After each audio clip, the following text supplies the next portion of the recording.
to the November 9th, 2022 City Council Work Session and Urban Renewal Agency meeting. Thank you for joining us in this hybrid meeting format we're using as our state and community continue to recover from the COVID-19 pandemic. For work sessions like this one, where there is no opportunity for public comment, those wishing to access the meeting can do so by watching the live stream available on our website, the broadcast on Comcast Channel 21, or by calling into one of the phone numbers listed for this meeting on the public webcast and meeting materials web page. And thank you again for joining us on this very sunny, very cold November day. And with that, I call the November 9th, 2022 meeting of the Urban Renewal Agency to order, and I will turn it over to the city manager. Thank you, Mayor. It's funny you should mention the cold, sort of wintry day, because it feels like it was just like, I can't believe how fast the fall is going by. We were here in September talking about the Riverfront Urban Renewal District, and I can't believe it's already November. So this is a follow-up, and I'm going to turn it over to Amanda D'Souza to walk through some projects and potential decisions. Thanks, Sarah. Okay. So as a reminder, today's work session is in response to a council poll about whether to initiate an amendment for either or both the urban renewal plans. Urban renewal is one of the few economic tools we have centered on downtown. We've talked to you about both of the districts over the past few months. They've both accomplished a lot in transforming both the riverfront and downtown, and both are currently coming to an end of their current lives. We spoke to you about the downtown district this summer, and you directed us to bring back an action plan for downtown. We're currently in the midst of gathering feedback and ideas from the community to create a list of downtown priorities and projects. We're meeting with a variety of stakeholders, convening several focus groups, and hosting a community event next Tuesday, and launching an online survey to build that list, which we'll be presenting to you in January. Today, we're here to continue your September discussion about the riverfront and to ask for direction on whether you'd like to keep exploring the use of urban renewal to complete the vision for the downtown riverfront. But I'll first present some information in response to the September discussion. So at the last work session, we gave an overview of the district's projected financial capacity. You heard that after taking into account anticipated tax increment revenue through FY24, which is when the riverfront district is currently scheduled to sunset, and accounting for already committed project costs, there's an estimated $1.5 million of unallocated funding left for future investments. We also provided summaries of the 3 remaining projects: affordable housing, steam plant, and mobility options and parking. And we also gave an overview of the direction we needed to move forward with these projects. We heard the board discuss the importance of affordable housing and the steam plant, and we'll present some additional information on both of those today before talking through what next steps would be for the options we're asking you to consider. At the September work session, we provided an overview of the affordable housing project the board has previously provided direction on. A project of at least 75 units, affordable to households with income at or below 60% of area median income. As you know, projects like this require significant subsidy to offset the reduced rents and be financially viable. As we've mentioned before, we estimated that subsidy to be in the range of 1.5 to 5 million. Given rising interest rates and construction costs and recent experiences with ongoing projects, we expect that the low end of that range is probably now outdated. In September, we heard clearly from the agency board that this project is a priority for the riverfront. So to move this project forward, council and/or the agency board will need to identify whether they want to invest in this project, and if so, with what funds. In September, there was brief discussion about other typical affordable housing funding sources. Attachment B outlines the various funding tools we have to support affordable housing in Eugene. I want to flag we're not asking you to make a decision on funding today, but we do want to make sure you understand the overall funding landscape. The city has 2 funding sources it typically uses to directly subsidize affordable housing projects. Those are federal home funds and the Affordable Housing Trust Fund. Based on the assumptions that were used to create the Housing Implementation Pipeline, or HIP, if home funds or trust funds were used for the downtown riverfront affordable housing, the earliest the property will be included in either project's request for proposals is fall of 2025 or spring of 2026. And it's estimated under either of these scenarios, the project would be completed in 2028. In comparison, should council eventually choose to amend the Riverfront Urban Renewal District and allocate funds to this project, We estimate the property could be offered in an RFP this time next year and could be completed by 2026. Additionally, based on assumptions in the HIP, if council chooses to allocate a year of either home funds or trust funds to the downtown riverfront project, that would result in 130 fewer units being built elsewhere in the community. To summarize, considering the use of urban renewal to support this project means it could move forward more quickly and would get a net benefit of an estimated 130 more units in the community. We also heard several board members discuss the importance of the STEAM plan.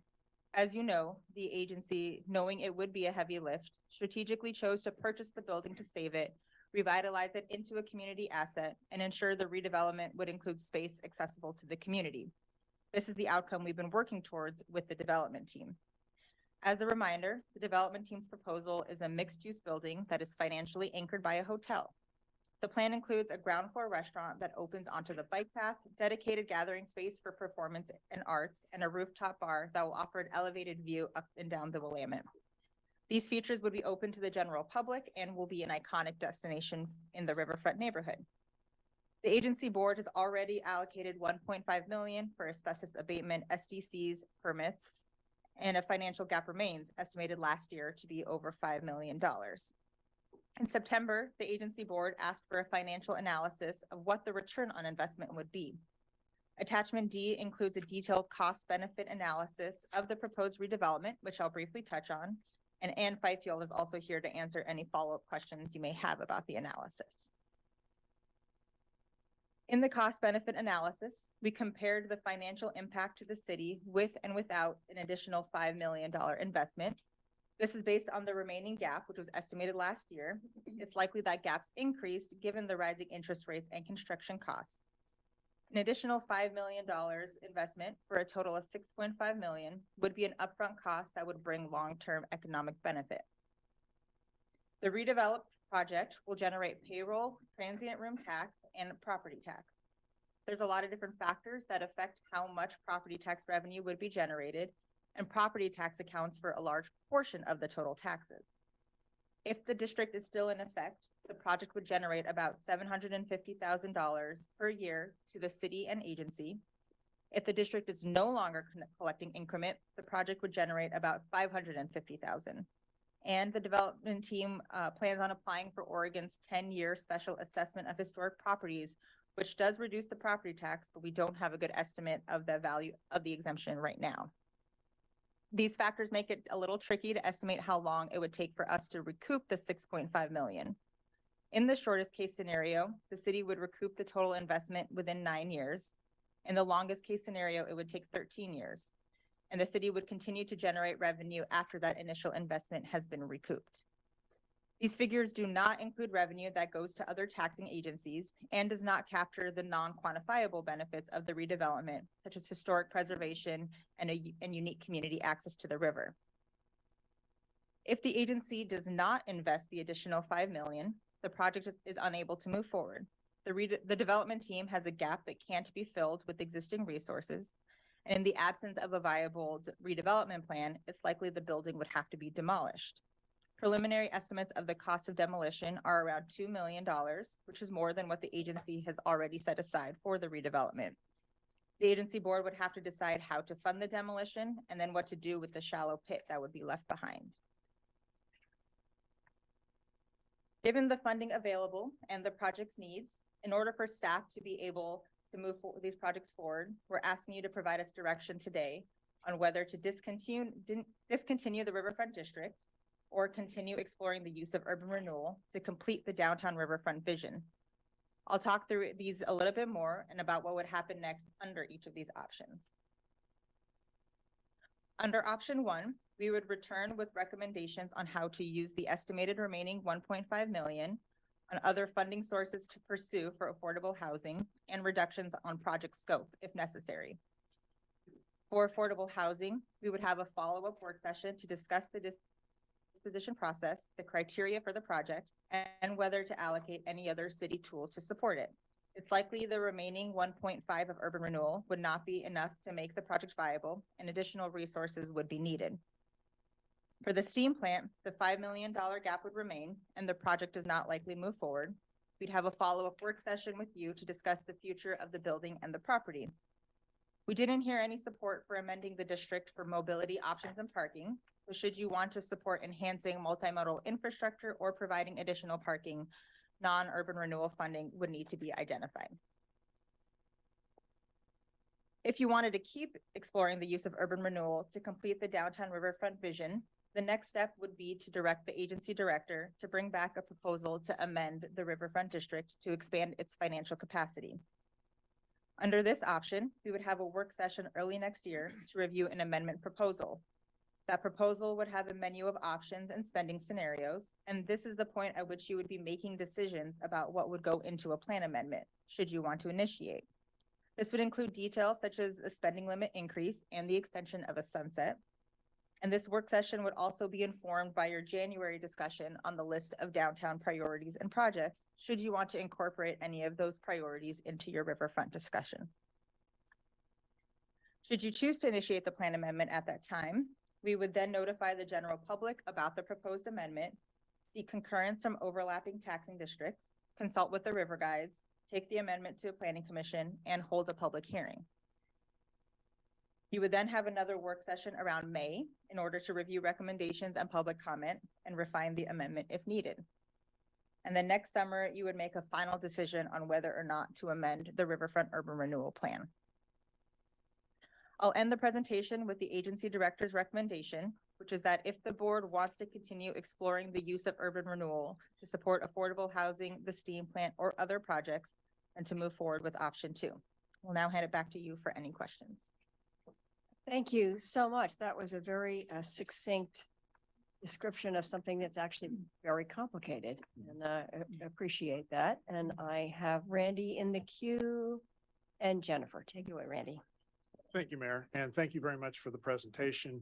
This is something I've personally been interested in to know where we go from here. Earlier in the week, I asked a question regarding the U of O land swap and the 8 acres that would be extending the Riverfront Park.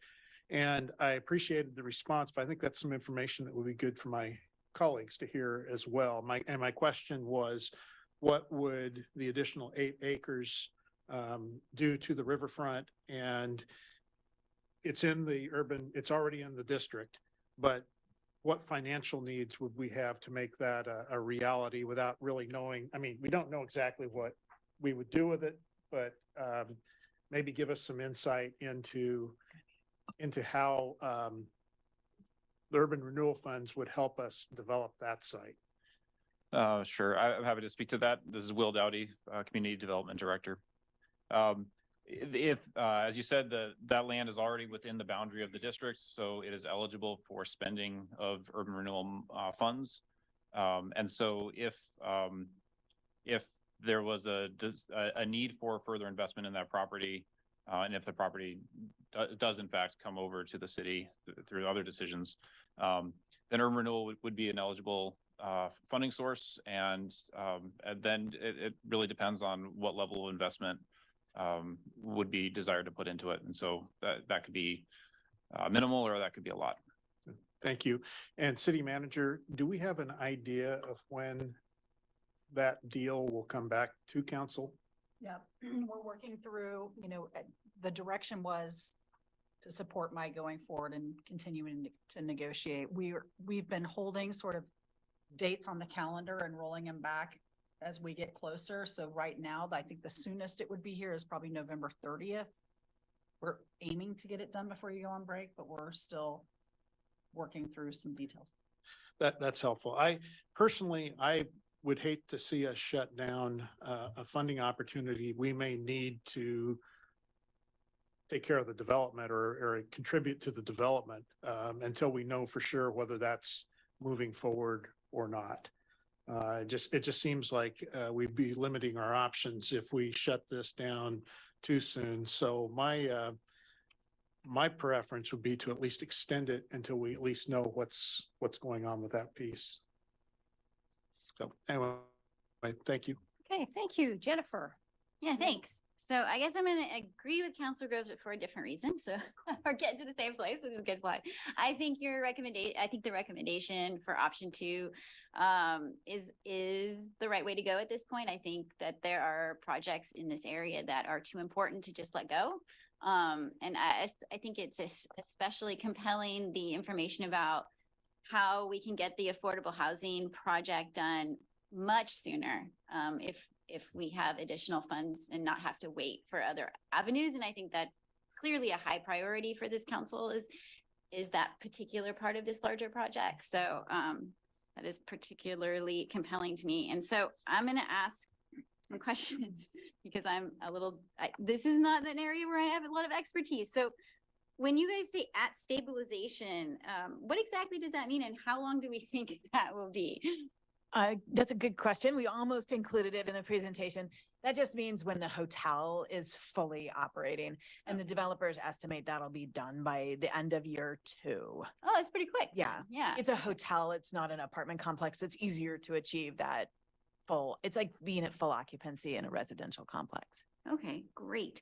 My other question is about their, what would you say, funding sources. And again, this is not really an area I'm familiar with. Is this kind of breakout where it's like, I guess it's 26% investors, 53% bank, and then it gets smaller and smaller. Is that typical of a project like this? I guess I'm trying to figure out if their funding plan would be normal for this type of thing, or if we invested, for example, invested the additional 5 million or something close to that, would that be very atypical? Do you know what I'm trying? Yeah, absolutely. This is not a typical project. This is a It's highly weird. unusual Yeah. project. And so it's not a new hotel, and it's an old building, which if you've ever remodeled an old house, you run into weird, unexpected things. And so it's atypical on many fronts. Their mix of funding is determined by, a lot of it is driven by how much debt can they service?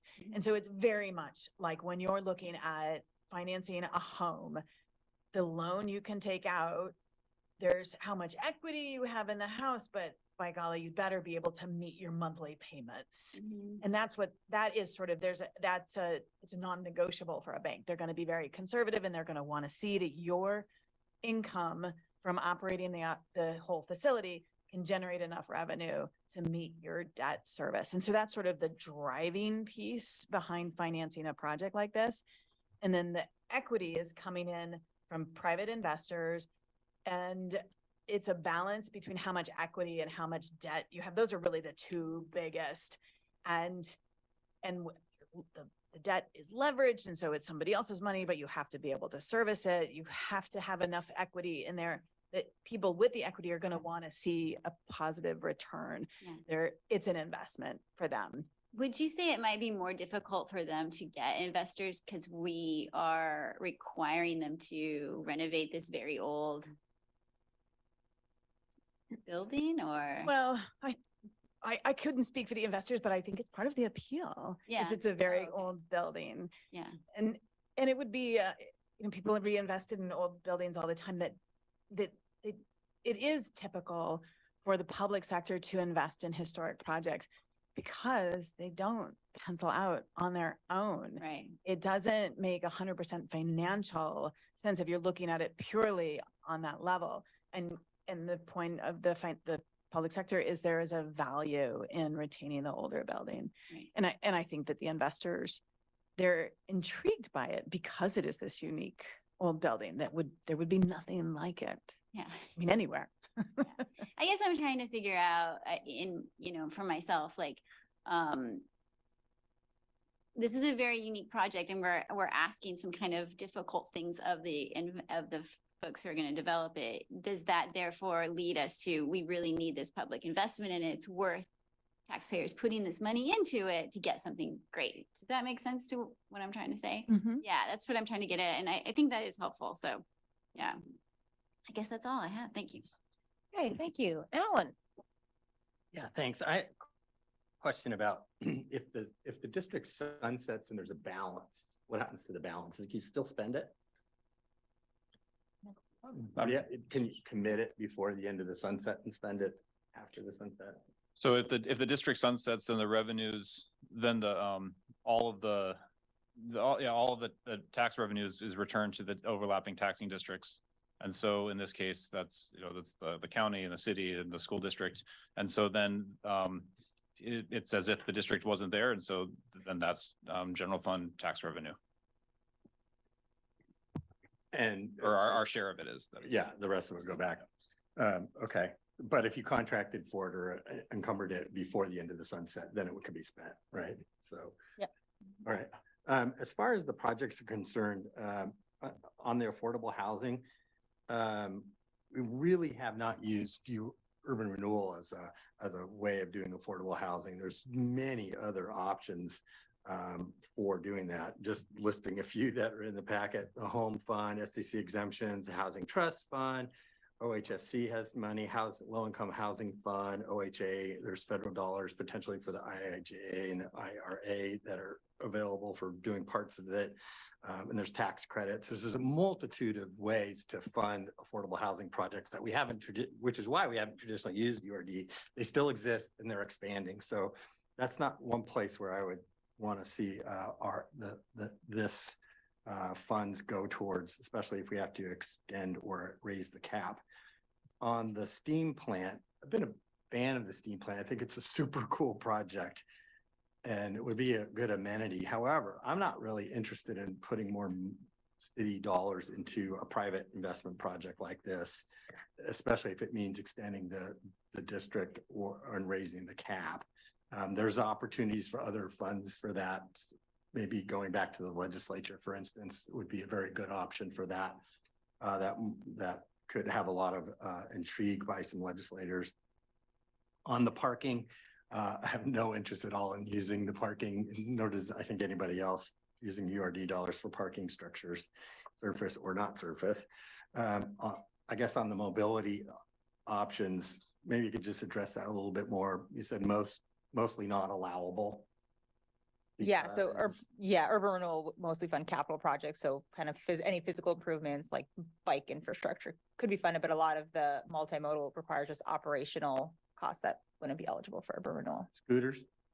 My favorite. Yeah. So that leaves $1.5 million in revenue if you count to the end of the district, end of the sunset, which would be 2024. I really like the idea of holding that and using it on the land swap for park improvements for that project, which all fits within the district, committing to it before that would I think not be much of a problem. If it is, we can figure that out.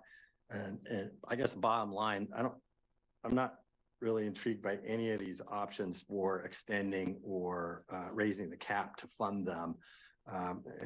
So except for using the remainder of the dollars for the park improvements for the land swap. Okay, thank you. Emily? Thank you, Alan. I agree with you. Don't have to say much more than that. You just But say I ditto. will. Do we know, we don't, that 6.5 million will be enough to fill the gap, because once we get to the next stage of the steam plant, it will cost even more because of inflation. So if we approved 6.5 million, would it still be able to go forward? I think we can work on, if the agency board directed us to bring back a plan amendment proposal in January, February, we can work on getting an updated number from the development team so they can give us a better idea of the numbers a year old. And we could include that in the spending scenario options. Do we think that the urban renewal is the only way to fund the steam plant, and without it, we have to knock it down? Are all other funding options done? We've exhausted the ones we knew about. We've pursued the state. There was not an interest. We haven't been told that we should make another ask and that it would be a priority at this next session. The development team, they continue to pursue any leads they have, and they haven't come up with anything. So this is the tool that has the most flexibility that we know of. Well, I've been clear, I really love the steam plant. I think it would be an iconic addition and would help the city and more than just right there around the hotel and performance and shared space. But with the way things are right now with housing and that we're looking at $10 million short every year for a while, I wonder what the public reaction would be to this. If this went to a vote, would people say, yes, take this money, keep it downtown on the riverfront? I'm certainly going to be able to come down and at least enjoy the view. Or, you know, I have problems with urban renewal because I think it's siphoning money from the general fund, and the general fund is already not big enough. And I just don't really think it's a fair way to tax. Yeah, we need housing like crazy, and I would like to see some lower income housing down there. And I would like, I'm fine with it making, you know, smaller number of units, because I think too much of our housing is emphasizing studios, and that's not the whole picture. So I'm having a hard time saying I want to go forward with this, even though I think the projects are critically, not critically, but really, really important. And hard decisions. I wish we had more money, you know, more money. I think these are great things. If I had to choose, I'd choose the low income, but it seems that although we're using urban renewal for 1059, that isn't, we don't usually use it for housing. So that's a little bit of a stretch. I love these projects, and I don't want to waste our time going forward on something just to get information that it won't work. So I'm not going to vote for it. I'm sorry about that. Okay, Greg. Yeah, so I'm curious, what kind of market analysis do we have right now on the tourism industry here locally? You know, are we at or close to capacity in terms of developing new hotel properties? I know over the last, 6 to 10 years, we've added several new hotels in the area, particularly along Franklin Boulevard and in the downtown area with the Obi developments. Where do we sit with development on the riverfront as far as tourism is concerned? And do we have a market analysis that can tell us specifically, how these investments will possibly turn out, or is are these are we over investing? Are we under investing? What are we doing in terms of how we would be spending our urban renewal funds to support these projects and to move them and to be able to move them forward in a way that we will be able to get the kind of return on investment that a lot of people are hoping for or anticipate that we will get. A few months ago, I spoke to an economist who had done some research onto the hotel industry locally. We haven't done a market analysis specifically answering the question you've asked, but I've seen another, looking at hotel numbers and talking to this a fella up at Echo Northwest who does a lot of work in the hotel industry. Our occupancy rates in our hotels in the summer months are hitting the percentage where people do start to look at investing in new hotels. We're not at full capacity, but they're high enough that a new hotel will come in and look at the market. And one reason is because the newer and the more higher end hotels are able to attract folks. A lot of the vacancy is in the lower end facilities. In the winter months, we have obviously much higher occupancy rates in our hotel rooms.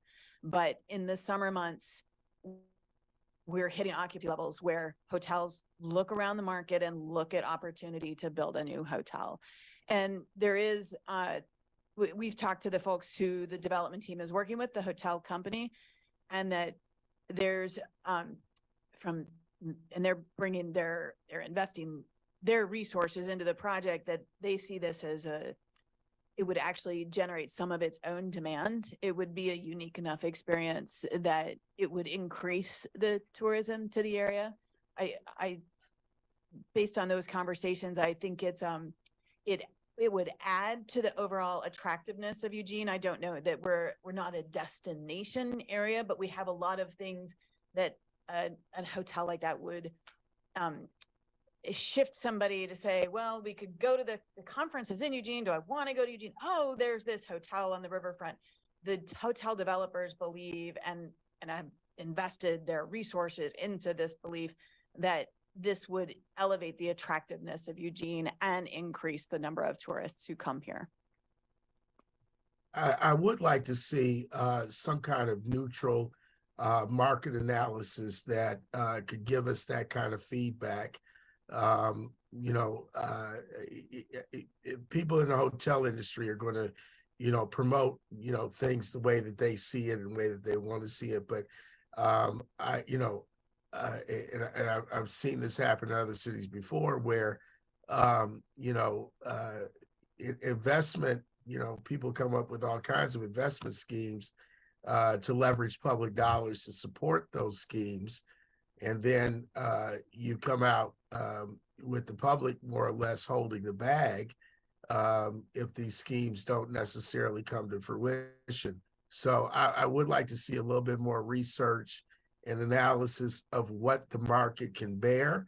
And, if it pans out that this investment would be something that would be a positive for the city overall, I'm not opposed to, partnering with the private sector to, create the kind of economic development opportunities that we want in this community. Tourism is a relatively clean industry, and we do have a reputation for people wanting to come here and ride the rivers and kayak and all the rest of that. So I'm happy to give you a second round, Greg. okay. Mike. Thanks, Mayor. Thank you, Mayor. In some ways, I very much appreciate some of the comments of my colleagues, but in some ways I feel like I'm watching a couple of months early the movie Groundhog Day a little bit. We've already invested millions in a brand new beautiful park on the riverfront in support of the vision of what this space will become. Part of that is the rebuilding and the reuse of the steam plant. I just heard in the presentation, and please correct me if I'm wrong, but if we don't move forward with the necessary plans to see it revitalized and rebuilt, because we don't want to put in the money necessary to do it, that we have to tear it down and leave a gaping gravel hole in the ground there. Did I hear that? Yes, if the project can't move forward, without an additional investment, the project can't move forward, and we would have to decide what to do with the building and the property. And the only other option that we know of right now would be to demolish and find another use for the property. I suspect that the public, after we spent on a park, is going to take it very badly if we don't finish this portion of it. And they end up with that building being demolished. I think that's a terrible outcome that will haunt us for a long time. And on the other hand, I think we have the opportunity to build something iconic and around the kind of track record of Eugene of tearing everything down that's historic because we can't figure it out. I know this is challenging, and I think it's right for us to look at all of the financial implications, but shutting the district down and not moving forward with the complete vision of a restored riverfront, the way we've discussed it and planned for it and spent on it for years, I think would be a monumentally bad decision. So I'm in favor of extending the district. Thank you. Thank you. You need a round? No, I've heard it enough from my colleagues. All right. I have two counselors with, I think, second rounds, but I do want to jump in here with a couple of comments and questions. I really agree with Mike that I think we've moved far along in the investment in this whole neighborhood district, and the steam plant has always been envisioned as the anchor to the east of this. It's a fantastic design project, and I think we're gonna pay for this either way. We're gonna pay to demolish and do something else with that site, or we're gonna take advantage of a $49 million private investment in which we're putting in a very small percentage in order to get a long-term financial investment in that property. And I think that it would be tragic, actually, a mistake to not follow through on that investment. I also wanted to ask a question on the affordable housing. When we developed the HIP and looked at increasing the number of units downtown, was this 75 unit housing, affordable housing, included in that number projection? I believe so. Amanda or Ellen, could you confirm that it was included in the HIP? Yes, it was. Thank you. So I think this is a furthering what we recognize as investment in an urgent need, and does help us keep the door open for investing in that affordable housing, which otherwise we're hearing from you will drain other potential affordable housing resources. And I think we all know that if we're going to get ahead of the housing crisis, we're going to have to use all of the tools at our disposal. I think the Urban Renewal District is designed to help with economic development and investment downtown. This is a very good use of urban renewal funds. And I would say, finally, what we're asking staff, if we approve the second option here, is we're asking for more information and investment. You are not committing a specific dollar amount or a specific pathway on either of those. Those decisions are still to be made. So it is simply keeping the door open to exploring these and not shutting the door. And I think it would be a shame to shut the door. So that's my encouragement to council to leave that door open and those options open. And with that, Greg, did you need a second round? Okay, I'm not seeing him yet, but Alan, I saw you Mayor, raise your. Yeah. there we go. Mayor, I don't think so. I think most of my questions have been answered. Okay, all right, that's great. So Alan? Yeah, I can see how this vote's going. So I guess the questions for us are how much are we willing to invest in the steam plant to make it happen? If it is a good project and it can't move along on its own merits, that means it requires a public subsidy in order for it to move forward. That's a really good question for us to ponder, whether or not that's what we should be doing to make it happen. I don't necessarily see this as killing the project if we don't propose it there.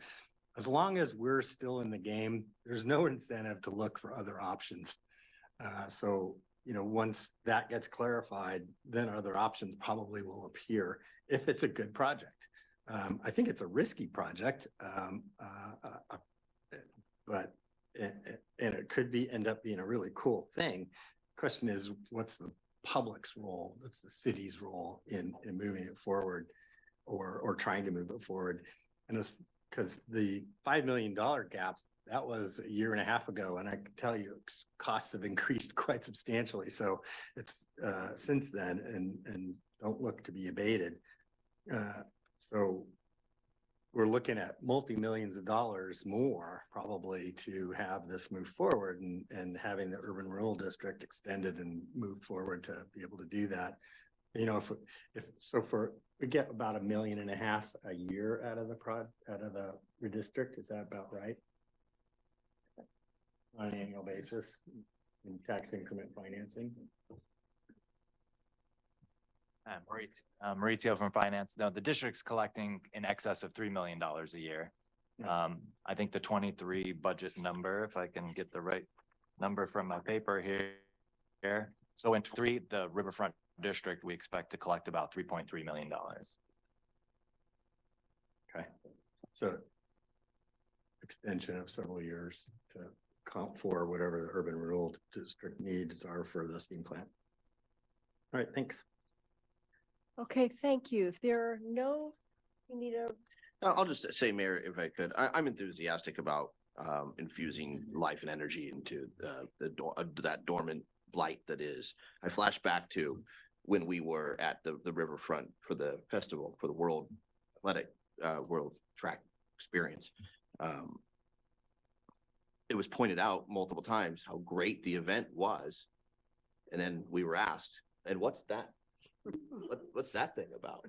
Well, that thing is a vision that, as has been articulated by my colleagues, we've invested in a public-private partnership or public-private endeavor that I, for one, and I hope I'm not alone, I trust I'm not alone, would like to see us.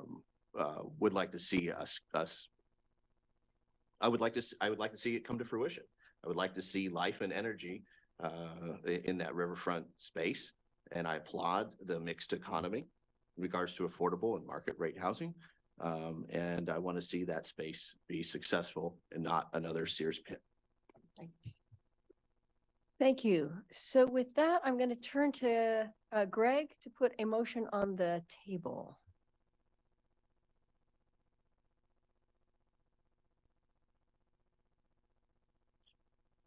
Mayor, let's see. I do not have a motion in front of me. So I'll ask the council vice president to make a motion because I don't have it in my materials right now. On the yellow sheet. I can. Okay, Oh, I don't have that. I don't have right. that in front of me. I'll admit that I left my packet at home and I don't have it with me here at the office. Okay, thank you. I will turn to Matt to do this. Move to direct the agency director to draft a proposal to amend the Riverfront Urban Renewal Plan to expand the district's financial capacity and to schedule a work session to allow the board to review and comment on that proposal. Do you want to second it, Second. Greg? Great. All right. All in favor, please raise your hands. 1, 2, 3, 4, 5 opposed, 2, and that passes. Thank you all very much. I'm very happy that we're going to move forward to the next phase. Appreciate your Mayor, can I report. ask? Can I Yes. ask who the two were? I was not able to see. Oh, Alan and Emily. Thank you. Okay, thanks so much. Amanda. Oh, and with that, I'm adjourning the meeting of the Urban Renewal Agency. Sorry. I didn't know.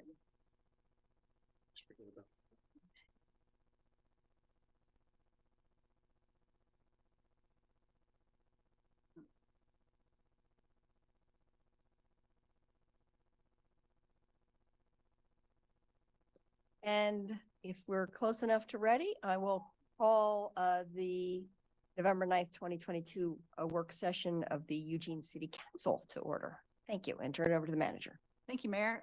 Really excited about this work session. I have to say that one of the biggest accomplishments of 2022 was hiring a new fire chief, and I actually think this is the first time we've had.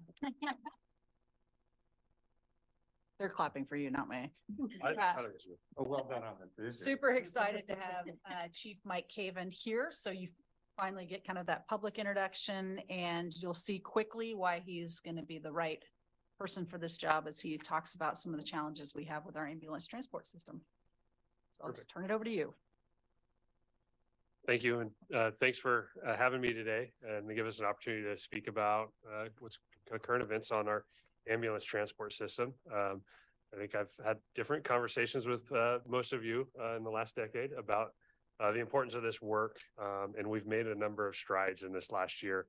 And we've got, as we communicated a few weeks ago to you, some challenges that continue to come our way. So without that, what I plan to do is kind of talk a little bit about our redesign work and the challenges with our private contractor and what's coming forward to the organization as far as that work goes.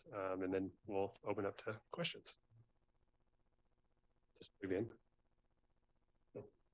There it is. I didn't see it up there.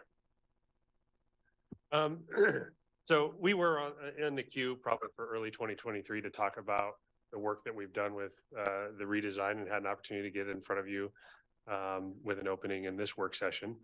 But what we did, if you recall, back in 2017, when the council made some one-time investments around EMS capacity, one of the things that the council was looking for is challenging us to think about how to restructure our system to bring it kind of into its own, and so we don't have to continuously go down a supplementation route. With that, we took upon that project in really late 2021 and early 2022, evaluating what our systems options were to address critical capacity, because despite our best efforts, demand for our service continues to grow. Since that point in time in 2017, our demand has grown by 36%. And so we have needs, and we wanted to make sure that we're addressing those in the most fiscally responsible way we can. Part of the goal is, increasing unit reliability, actualizing a fully tiered response system. And you guys have heard, as we added the BLS system to do some of the work, what we're adding now is some advanced life support single role capacity I'll talk about in a minute. And then also while maintaining our dual role or our firefighter based ambulances to provide both types of services in an efficient manner. Providing 24-hour transport system supervision. We've in a complicated system transporting over 20,000 people a year, with challenges in the healthcare system with patients moving in and out of facilities. We need somebody on the street who's dedicated to at the moment challenges that our crews are facing, and the system as a whole is facing. So we're looking forward to adding that capability. We're going to stabilize our basic life support staffing and creating an EMS only career path, really for the first time within ESF, and we're pretty excited about that. And I'll address in a moment. So our system capacity, this is just a brief look at by the hour and day, kind of what are our crews doing? As you'll hear, you talk a little bit about peak hour staffing and our ability to address problems point in time without the greater expense of adding resources for a full 24-hour period. You see these bars in red are when there's the most demand on our units. And so if we're able to target that, we can bring units to the street at a much lower cost. Advanced life support, we're frequently out or low on units. They're being frequently dispatched to basic life support calls, so calls that don't warrant that level of training and unit type. And then there's reliability concerns as part of just our NFPA standard, and the fact that right now with so many dual role units, are we really getting the best bang for our buck paying firefighters to be out on ambulances when they're busy on calls? And then limited ability to train on duty for both fire and EMS crews. Basic life support, our utilization exceeds acceptable safe standards, meaning that those units, when they're on duty, are pretty much constantly called to perform work in the system. The staffing is unreliable, and a part of that has been just due to low compensation in this market where they're having competing interests to go to school and also pay for housing and those types of things. When we need them to work extra shifts, we can't get them because they're working at in some cases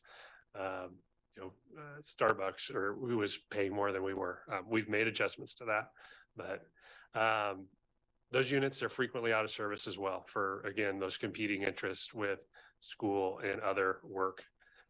And then a standard compensation package, which we've achieved for that group. And then that they require ALS support on all of their calls currently, meaning in our community, we send our paramedics on our fire apparatus to be on scene to make sure that if the call's not dispatched correctly, that the community member doesn't notice that there's a difference in the service level that they've received. Here's just a brief look of what we've done. On the far left there, you see our current, or what was our current deployment. We've already stepped into phase one. Those folks are out on the street, getting their field training. But we used to staff across Eugene and Springfield 7 24-hour dual role ambulances, and then a total of 48 hours of BLS support. One of them 24 hours a day, and then 12 hours in that peak hour column that I showed you before. Right now, we're training folks. We still deployed that way until the field training cycle is over for these initial group of single role paramedics. But here in January, we're going to transition to only 5 24-hour dual role or firefighter staffed ambulances, adding 2 24-hour single role ALS ambulances, and then an additional 12-hour peak BLS ambulance. We've added that as of July 1st of 2022. And we've seen where I mentioned before, the safety related to unit hour utilization. We've seen that improve into the high end of what our industry standard. And so we're excited to see such an early impact with that minimal investment.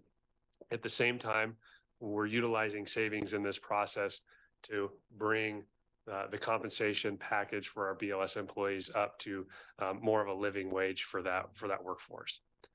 Phase 2 will be late in calendar year 23 is what we're projecting, given hiring and training cycles, where we will formally drop down to 3 24-hour firefighter-based ambulances.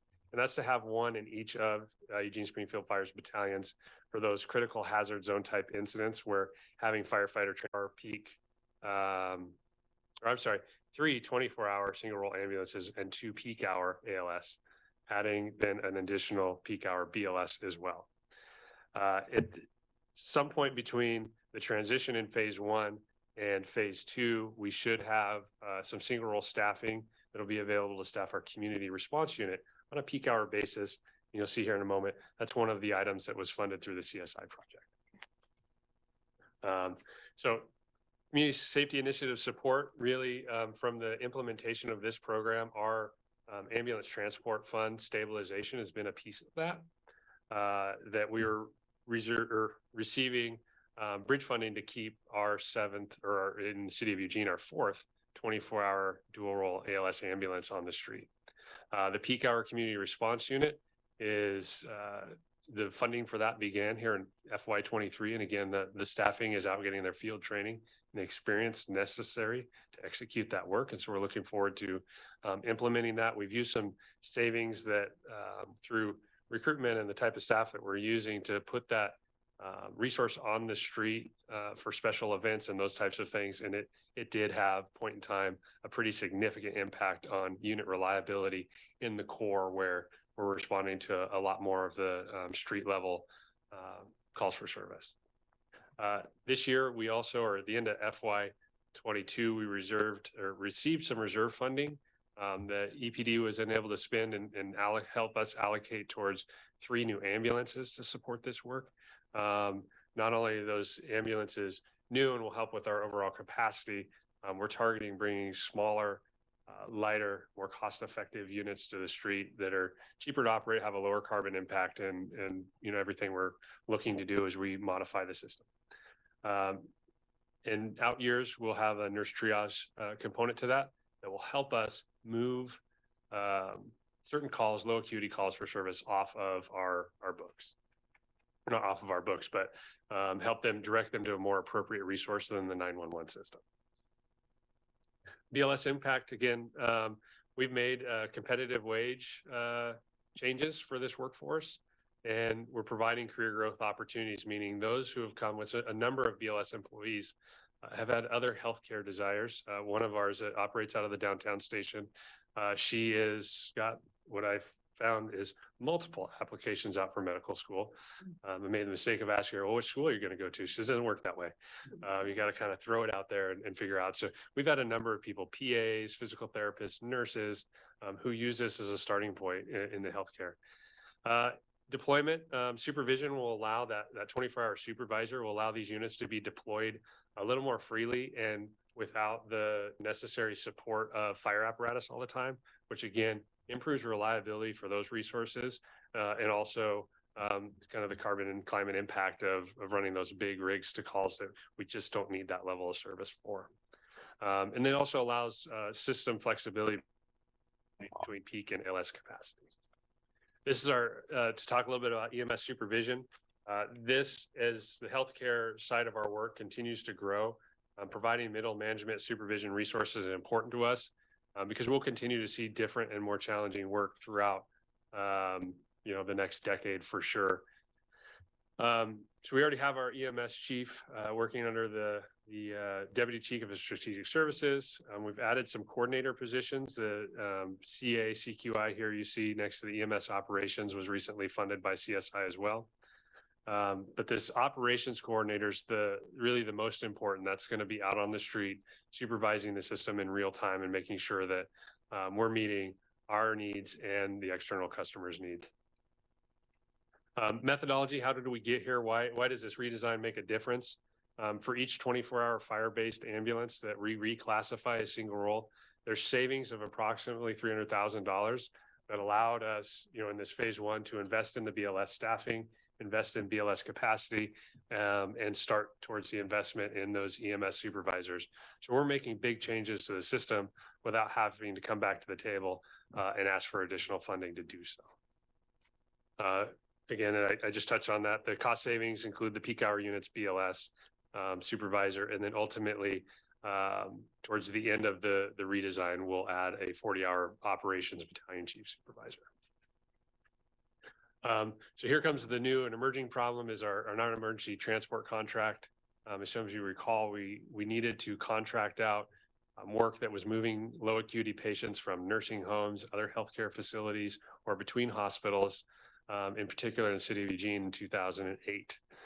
Since then, this is our second provider to do this work. They've been a great partner in adding resources as we've needed them. And they also do a piece of work here at the bottom, the wheelchair and stretcher car services, which are not part of our contract, but really do have an impact to the overall healthcare system and the ability to move patients who have received treatment out back to where they need to go. And if they're in the way, that blocks 911 system users from coming in and ties up our resources for extended periods. They've already started to reduce their wheelchair service as of Friday, November 4th.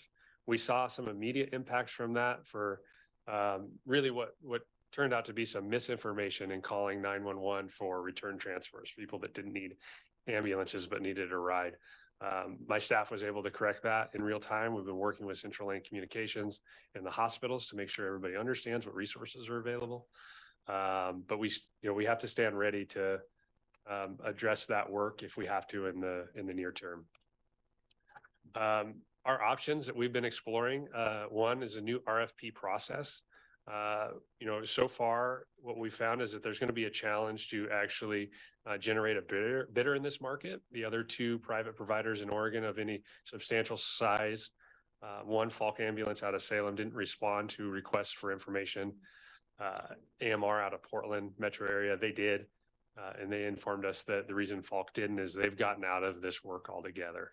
And AMR informed us that for the type of work we're offering, they've looked at it before, it didn't make sense, and they know in today's market it doesn't make sense. Doesn't mean that it doesn't make sense for us.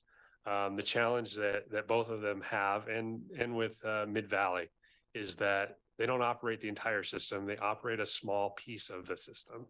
And right now, the entire system in totality is worth about $21 million in cost recovery capabilities. So, and really what we've contracted out is about $3 million. So if you think about the entire picture, just carving off that one piece, it's hard. It's hard for anybody to do it. Bringing the work under the ESF model is what we've been doing a lot of work around, not because we're forecasting that this is what's going to happen, right? We have two different cities to work through under this contract. Regardless, if we were going out for an RFP, some of the statements made by our private contractor suggest that we need to have our organization ready to receive that work at a moment's notice, similarly to what happened in 1981 when we ended up in the ambulance business. Central Services has, from finance to fleet to purchasing, they have all done some heavy lifting to help us navigate and plan for what it looks like to bring this work in-house, forecast it. so far, our findings are that it will actually not negatively impact the ATF and might actually provide some system capacity and additional revenue opportunities. A piece of that is because, as you remember, we've had a lot of conversations about GEMT. One thing that private companies cannot do is bill for GEMT. When we bring this work back in-house, in the neighborhood of 20% of this call load, we will get additional revenue or cost recovery opportunities from. And so for us right now, it looks like it makes most sense, one, to have the plan, but two, to probably execute it. But we're not quite done. We're still waiting on some information. We'll look for an opportunity to work with city manager on kind of the best path forward for our organization. The future of EMS, just to touch on, I mean, this is ever changing. You all have heard different narratives throughout the years, and we've added different types of resources. We have an alternative response study going on, trying to look at the types of services in particular that our community needs. But from a healthcare perspective, we're going to catch more work over time, whether it's, you know, deploying units that have actual clinicians on them to deal with a call point in time without transport and other options. But this redesign really sets us up for that future, diversifying our workforce and our services. It opens up a ton of opportunities. We've seen our recruitment numbers increasing, and the kind of definition of the employee you would expect coming to work for Eugene Springfield Fire Department has changed overnight with this opportunity that we're providing. So we'll continue to deploy the right resources to the right calls and create a capacity plan for any of those future opportunities. So I know that was a lot. Thank you very much. That was a lot. And I was thinking hard and scrambling through the packet as you were talking. And I actually really very much appreciate the graphic earlier with the different kinds of ambulances and color coded that helped me sort of see what you're actually talking about, because it's hard to just, for those of us who aren't in this world, very hard to track. But I just want to say, and I have a couple of counselors in the queue, that I so much appreciate the process that you've gone through to evaluate what you need and what is the best use of targeting our resources. And I'm actually very intrigued in seeing how this plays out, but I really appreciate the thoughtfulness of this. And with that, I'll turn it over to Randy and then Alan. Thank you, Mayor. And thank you, Chief Caven, for the presentation, and publicly congratulations on the appointment. It was a good hire, City Manager. Thank you. Chief, on separate ASA, separate ATF, are they still separate ambulance transport funds between the two cities? And we still have two ambulance service areas through Yes. county code, correct? ASA 3 and 4. Okay. I always found that a little challenging when I was chief, going back and forth. How's it working today? I think one of the biggest challenges in particular around this redesign work is what we're leveraging vacancies to make these reclassifications, and we can't always predict which city those are in, and getting to the right time. We were able to, given the, I don't want to call it historically low staffing, but quite low staffing within fire, is actually execute in a reasonable manner without significantly impacting one ATF or the other. But as we look at that, we saw a pretty profound revenue swing between Eugene and Springfield when we added the additional BLS and the 4th ALS ambulance in Eugene. And we were able to address that by adding resources, or, basically we contract one of the BLS ambulances over to Springfield to help address the revenue. And so it very much is a challenge in the redesign work.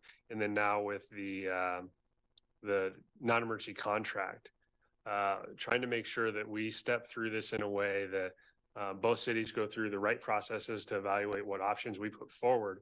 But when we look at options, to try to keep that work in a box so we can make sure the right resources are doing it, we can staff accordingly, creates another challenge. And if we do it in one point in time in one city or the other, we have to be cognizant of what the additional capacity might impact on cost recovery for the 911 system. And so, in a perfect world, we could find a way to bring those two together going forward. But it's a handful. Well, I'm hopeful that our subcommittee on fire EMS governance is going to help with that. And I'm very sorry to see Mid-Valley Ambulance leave. They were an exceptionally good partner in working with us. I really appreciated the service they provided. But it just goes to speak to how the ambulance industry is struggling across the country. It's not just here, just financially to keep going. You mentioned that demand growth has increased by 36%. Do you have a feel for what percentage of that are indigent, unable to pay patients? I think that's a good question. We haven't, I don't, or at least have access in front of me, a breakdown of the population that can and can't pay. I can say that community advocates have done a good job within the unhoused population and getting them signed up for services. And so for us, where there was a period of time where there was, there wasn't good cost recovery from the increasing demand there, I think there has been some in that Medicaid setting where we're able to recoup that for those that have, again, received access to those services. So when you say signed up for services, you're referring to Oregon Health Plan, correct? Correct, yeah. What percentage is your unit hour utilization at currently? Do you have a number on that? So our ALS units, we've got them down around the 30% range, which is we've made market improvements there. It's 35 to 45% is considered high utilization for peak hour units. And so there's a balance between what a peak hour unit does and what a 24-hour unit does. Our BLS units were exceeding 50% utilization, which was putting outside of standard. And right now we're seeing them balance around 43 to 44%. And so right there at that upper limit, we anticipate when we add 12 more hours of capacity, we should see that be right where that workforce needs to be. Well, I'm glad you got the dual role units down. That was always something we struggled with, but they're also responding to fires too. So they have that on top of this. And I would add just real quick, if you don't mind, that one challenge we have with the UHU process right now, we're working through reevaluating, making sure that we've got a good lens on the work that they're doing.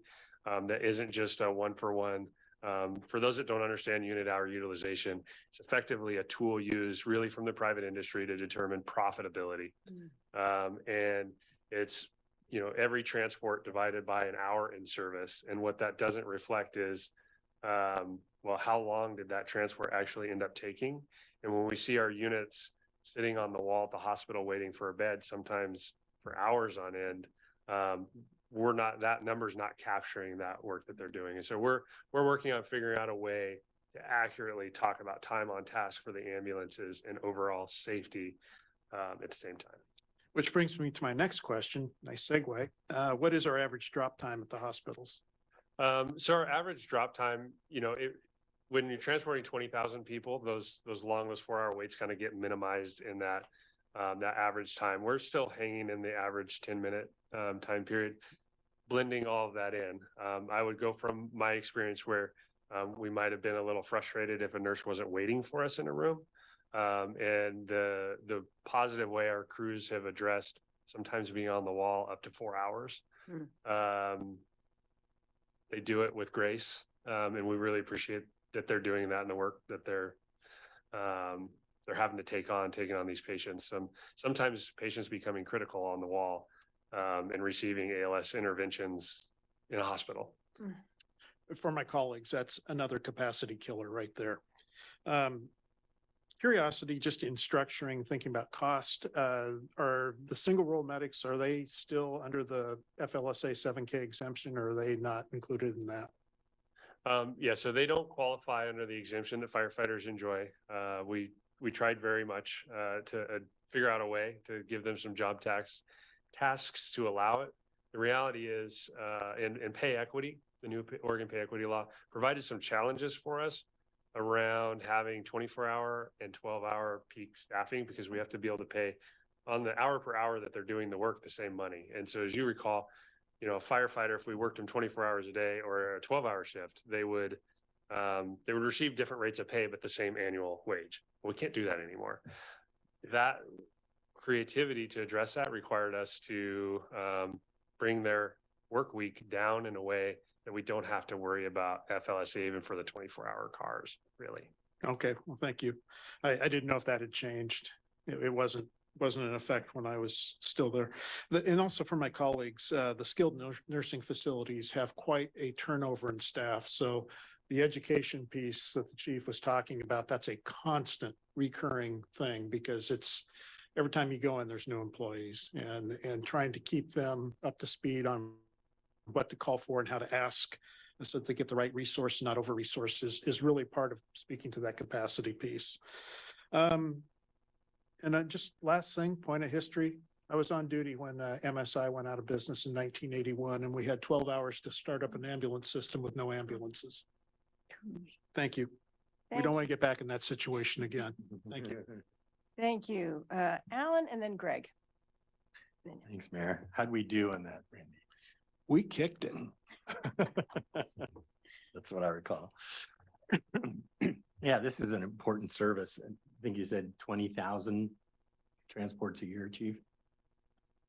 And if it went away, that would be a big giant hole to fill. I appreciate the presentation. It's kind of a good news, bad news presentation, though, unfortunately. I think your plan's really smart. Slide 4 makes sense to me. I didn't catch when phase 2 would kick in. And so we're working on attrition, right? Which will be kind of a double-edged sword. It will help us step this in a reasonable pace. But we have to make sure we have the right number of vacancies to hire. We're actually going to sit down here in the next week and forecast our next hiring needs and how we're going to roll that out. Really depends. It could be as early as summer, but it probably as late as the end of calendar year 23. Okay, in 24. Okay. Yeah, I think the plan does make sense. I like the independent deployment without the fire apparatus. That makes a lot of sense. And reassigning them $300,000 a unit is pretty significant. It allows funding for this plan. I think that's very creative. And I like the career paths that this creates. I think that really will help quite a bit. The one question I had on that is the hourly wage. You didn't specifically say that. What is the hourly wage we pay for BLS, ALS, and what does Cahoots make? So our BLS employees were at $16 an hour. It's got a flat rate. And then through this process, we moved them into a 3-step process that moves them to $23.40 an hour at the top step. And then our ALS positions, I don't have that directly in front of me. I want to say it's like $43 an hour. What does Cahoots make currently? That I'm not aware of. I want to say last discussion, budget process last year was 18. Yeah, somewhere around the same, a little more than BLS. Right? Yep. Okay. Yeah, and this is one of those cases where the value to society and the pay doesn't match up. I mean, that's often the case. And, childcare is another example, teachers, another example. There's a lot of these examples and having the market, fixing the market with our own dollars is often one of the tools that we have to help fix it. You kept talking about the peak hours. When I look at slide 3, peak hours seem to be almost the whole time. The ramp up, right? When it starts to pick up, like 15 hours. Yeah, it's quite busy throughout the middle of the day, right? From 8 o'clock in the morning till 10 o'clock at night, which it is the majority of the day. Oh, so when you in slide 4, when you say 72 peak hours, 108 peak hours. Oh, that is talking about there. That's referring to the number of unit hours we have on the street during the day. Okay. Yeah, divided by 12 or 24. Yeah, so it'll dramatically increase the peak hour flow, but yeah, full-time service goes down, but that makes sense because we really have a peak problem, right? Mm-hmm. So, and the non-emergency transport, you guys call it NET or NET or? That it used to be called NETS. Yeah, NET. So, I was just grabbing an abbreviation when I put it together. Yeah. For the time being. So yeah, I'm sorry to see Mid-Valley go. They've apparently been a good partner for a long time. And it doesn't work because what the the reimbursement rate's too low? Yeah, so So for. it doesn't make sense from a business perspective, costs are too high? Yeah, their stated reason was the margins have gotten too tight here. And there is a reality, right? We have access to some more federal funding to help support that work because we're the fire department. At the same time, there was rumors kind of within that workforce that we were going a different way. And with the redesign, we were. And, you know, if we came and took that workforce, both ALS and BLS employees, let's say, and they struggled to staff and put unit hours on the street, then they'd be in a position where we might fine them for not meeting the terms of their contract. And so I think there's a piece of that probably is true in a competing market, that if the margins are tight, you know, you're going to have challenges competing with us to recruit. That might be a good reason to get out there. They're also going through a contract changeover. They enjoyed an evergreen clause in Washington County, and that's been removed. And so they're going to have to bid that. You know, hard to say, but margins are there. They're tight for us. This was what we termed in the formal report for the redesign. Phase 3 was to be determined. It was really about an eye on this work. When do we look at that? When do we bring that in-house because of the overall stability and new positions and workforce that we've brought in? And so for us, it's always been a point of conversation for that work. Mm-hmm. What do the net folks make per hour? They, as I understand, and that wasn't something they really shared with us, but they were, for the BLS employees, I want to say we're in that $22, $23 range. We brought ours up to be competitive because we were competing with them for our BLS staff. Exactly. And same with Cahoots too. Yeah, and this is not Cahoots. This is what Cahoots does. Cahoots is response to emergencies. This is transporting people around, right?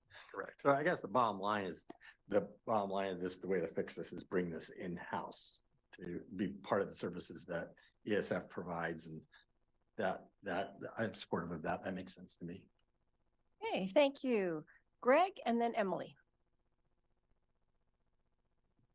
Yeah, thanks, Mayor. And thanks, Chief, and congratulations on your ascension to chiefdom. I have one really quick question, and that is, in your experience and what you've done in terms of your research, have you seen any other community that has been able to create or craft a system that deals more effectively with the lower priority calls than maybe what we're doing now or what maybe someone else is doing? I think that eats up a lot of your time and resources when you have people who are calling for, you know, basically rides to the doctor or to the pharmacy or something else, and not really 911 emergency medical calls. Yeah, that's a good question. I think you've seen or heard a little bit of that through the Barry Dunn report, and I assume there's more to come around Cahoots and some of the things that we would determine to be social services work. We catch that too. We lovingly refer to, you know, when in doubt, send fire out, meaning if you don't have another option available, you know, send fire. And we're happy to do that, right, to serve the community, but it does create a workload, and we have to decide what's the right unit. So we're excited to see kind of that work finish out and see what recommendations they have. But in the meantime, you know, I talked about in the CSI funding, the nurse triage line is another tool that's been used for that. For us, the addition of BLS for, you know, in Oregon, we were one of the first to do that, to send a lower you know, acuity ambulance to calls that didn't require paramedics. And more are starting to follow suit. More and more of Oregon's fire departments are bringing on single role ambulances. You know, we're not making it up in a vacuum, and I know you all know that. But we're starting to have meetings with people because they see us emerging as kind of, you know, leading the way in EMS once again. So. Okay, thank you. I have Emily and then Jennifer. Thank you. No questions. Few comments. Yay, I'm so glad you're chief. I'm really looking forward to working with you. And once again, it's so valuable to have someone here who understands our situations, our challenges, and what's working out. So thank you for saying yes. Thank you for offering him the opportunity. We're certainly in a tricky situation, especially with nobody wanting to get into the ambulance business. I think it's a good plan for transition and growth. BLS makes $16 an hour, not And we fixed that. good. Okay, I was like in a panic. Use some of the savings here to address that issue. Okay, I'm sorry I didn't catch that, but yay. Because it's such a valuable thing to be able to respond to things that aren't a heart attack, cut off leg. Hey, it happens. And I love the chart. Oh, look at all those vehicles. That's very impressive. I like that. And the colors, like the mayor, great. And I think the plan to bring what we can in-house, we can bring in some money and coordinate it with our other services. And if they're not busy, have them help out with the skin knees. That's it. I'm really happy. I'm really grateful to the fire ambulance people. I had 2 years, but I had 2 ambulance rides. The first one I don't remember, that I think saved my life. And the second one I was vaguely around. And all I remember is looking at the ceiling and going, this is just an empty truck. I don't see why it's so expensive. I sometimes feel the same way. They're quite expensive. Not, you Should've can looked put at the something side. else. I'm barely there. Thank you, Jennifer, and then Matt. Thank you. So thank you very much for this presentation. I really appreciated the packet, the information. It made it really make sense. It's a very complicated system, so I really appreciate also the little cars. Really get it down to my level. I appreciate that. I just wanted to first just appreciate how I think innovative our fire department is. I mean, I've always been impressed. You guys are willing to try new things after very thoughtful, long and planning. I mean, not just randomly, but you're willing to look at those new opportunities, jumped all over, our climate stuff and was really in the forefront. And so it's like a long history of just being willing to always be bettering what you're doing. And it's very impressive.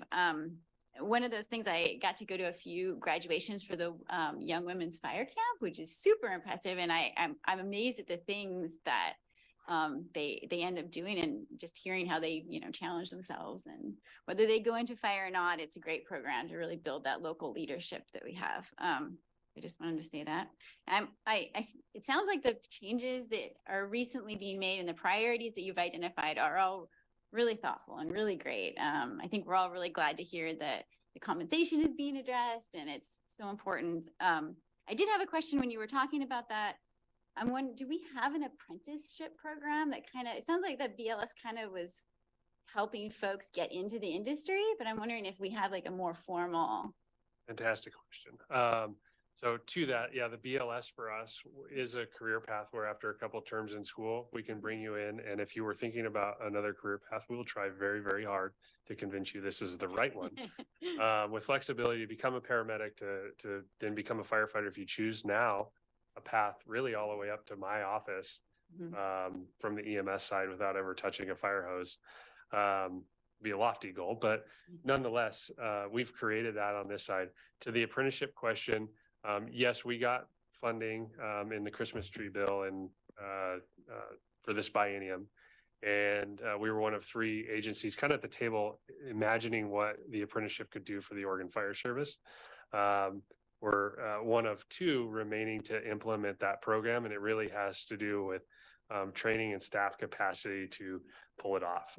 We're starting to have the conversation around identifying using a piece of that funding to have a coordinator help shepherd those people through, and thinking about the right person for that. Just like the EMS single role position will open up our career path to a whole different group of people. The governor's expectation in that initial funding for apprenticeship was that we were out recruiting firefighters that didn't look like Randy or Chief Counselor Groves and myself, and to really expose them to this career. And so that is there, but the work we're doing in EMS very similar to getting people in without having to invest in a college degree to become a firefighter paramedic. Well, that's great to hear. Thank you. That's it. Thanks. Thank you. And Matt? Chief, welcome and congratulations. Thank you for accepting the position. This is going to be far less technical than I could just sit here and watch former Chief Groves and Chief Cable go back and forth all day. In 1984, I was 8 years old. I was in a car accident, sitting behind my mom, who was passenger. My dad, my mom, my little brother, and I were in downtown Los Angeles. It was the year the Olympics were in LA. And I remember leaning over to point out to my little brother, who was sitting behind my dad, the murals on the on 101. There's a space mural that I was all fired up about. We were buckled in, but I was leaning way over. We got broadsided. And emergency first responders had to use the jaws of life to get my mom out.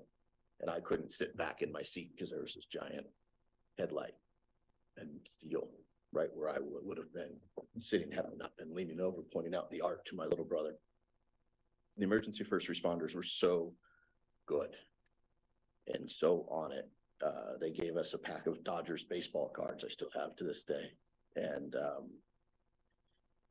since then I was hooked on the show Emergency and was thinking about those first responders and the work that you and your team do every day. And I just want to express my appreciation, my gratitude, and my thanks. And like my colleagues, I'm drawn to this slide 4 with the single role ALS, the single role BLS, and the CSA funded community response unit. Which of those is the most like the show Emergency? Which is the ones that are the nimble 2-person operated units? And then how would you explain, less technical than Counselor, than the conversation with you and Counselor Groves, how you made that math work, and kudos to saving that $300,000 to get that extra unit on the streets in phase 2? So the most like emergency would be that CRU. And when it was originally imagined with potentially firefighters on it, but on a peak hour overtime basis, it would have looked a lot like that. With the paramedics on it, it'll look a lot like that, but just doing the medical work where it's needed most. And so that's that unit. As far as the math itself, and that's one thing I left out when we talk about both our single role EMT, our BLS, and in particular our single role ALS jobs, is those are greater than family wage jobs with great benefits. Our paramedics will be among the best compensated single role paramedics in the state, doing some of the hardest work in the busiest system. They to do that was really the cost savings between a firefighter having all the firefighter training and all the paramedic training, the costs associated with that, and the different pension costs that go with that. That, the total of all of those things help us pay a very competitive wage for that workforce, while at the same time leveraging the cost savings to these other units and the BLS program. Mayor, with my last few seconds, just again, I want to express nothing but gratitude, Chief, to you and to your team, and who are out there every day saving lives. Thank you. Thank you so much. And I will join my colleagues in congratulating you on being our new chief. It's really great to have your leadership on board and helping us navigate this, how we target our resources and our personnel and how we encourage them to grow in their profession. Really appreciate your leadership and your ability to respond. It's a little horrifying to me to think that in future AISs that staff might be required to make a popular culture analogy from some TV show on how would you relate to this TV show. So maybe that's a point for the future. New section in the. New whole new Section, section yeah, of where- AIS. I knew Chief would knock that out of the park. Be able to get there. Right. Playlists. Very good. Well, again, I appreciate the time, and I would be remiss if I didn't give credit to our team, in particular Kelsey and Emily, who supports operations, with making the work and the infographics beautiful and make sense to other people. Because, we would sit up here and be really, really technical. And we will look to get you the more comprehensive report of the redesign that talks about the methodology for what did we evaluate, what did we think about, where we think our values and our community values around this work are, and why are we making these choices? And so there's more to it, a little more thoughtful, but we wanted to get this out there first. Very much appreciated. Thank you very much. And with that, we are adjourned.